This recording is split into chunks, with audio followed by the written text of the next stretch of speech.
Hello, good morning, namaste. Today we are going to study two important things. The first is concept of price and another is the pricing decision.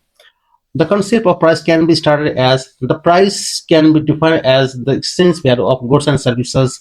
A pricing decision is the process of determining the price at which a company will sell its product to service.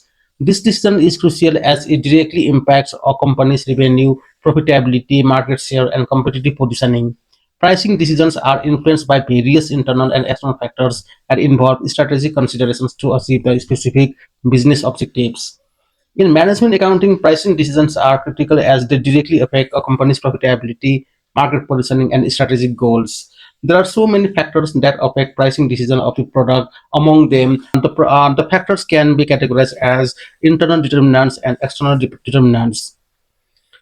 In internal determinants, we can identify the factors of pricing are cost of production, firm's objectives, marketing strategy, and product life cycle. The cost of production includes two types of costs in general, which are fixed costs and variable costs.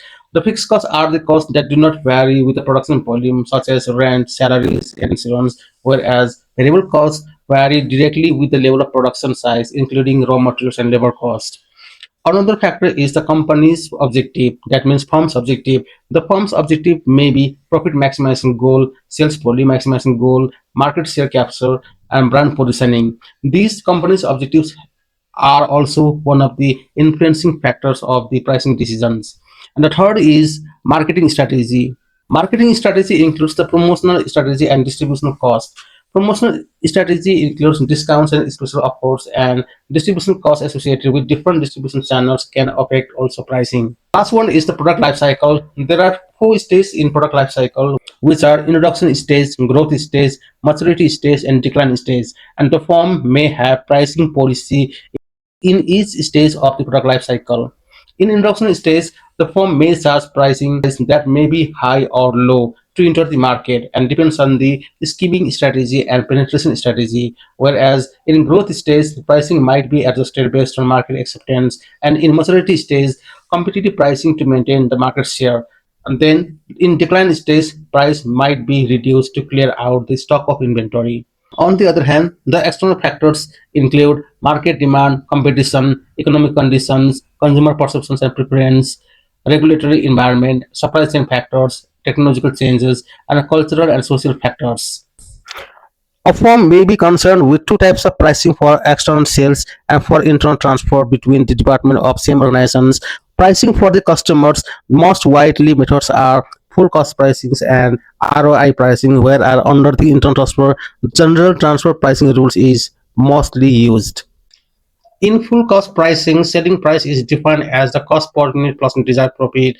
Desired profit is calculated as the percentage of production cost, and the production cost includes variable cost and fixed cost. Whereas under the return on investment pricing, selling price can be calculated using cost price per unit plus desired profit, but desired profit is calculated as the percentage of minimum return on total investment.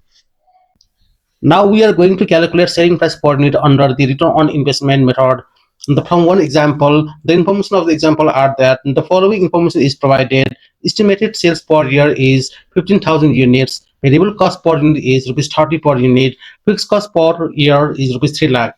The firm desires to obtain a return of 25% before tax on the total capital employed, amounting to rupees 6 lakh. The tax rate is 25%. From this information, so we are required to calculate the statement of total cost for 15,000 units of output. And the second question is that to calculate markup percentage. And in third questions, we need to calculate selling price per unit if desired rate of return is 25% before tax. And last question is that unit selling price if desired rate of return is 25% after tax.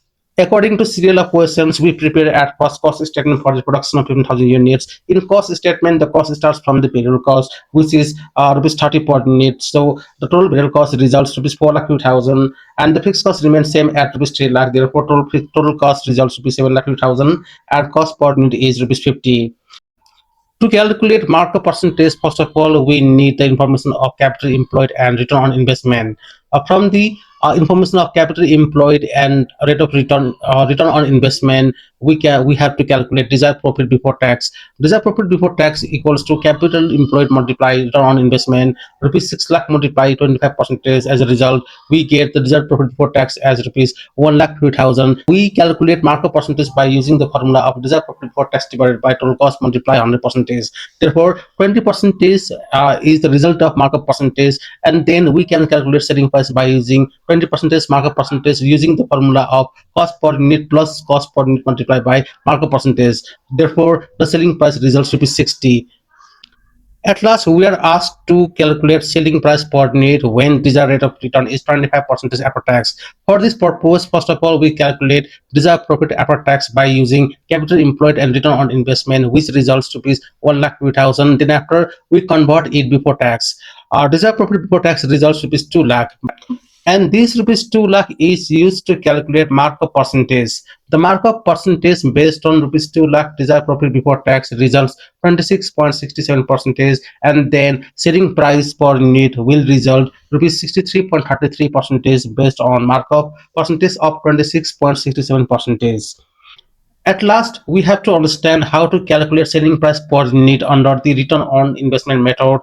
There are 5 steps we need to follow from step first to step 5. We must calculate total cost per unit, capital employed, desired profit before tax, markup percentage, and then we can have selling price per unit.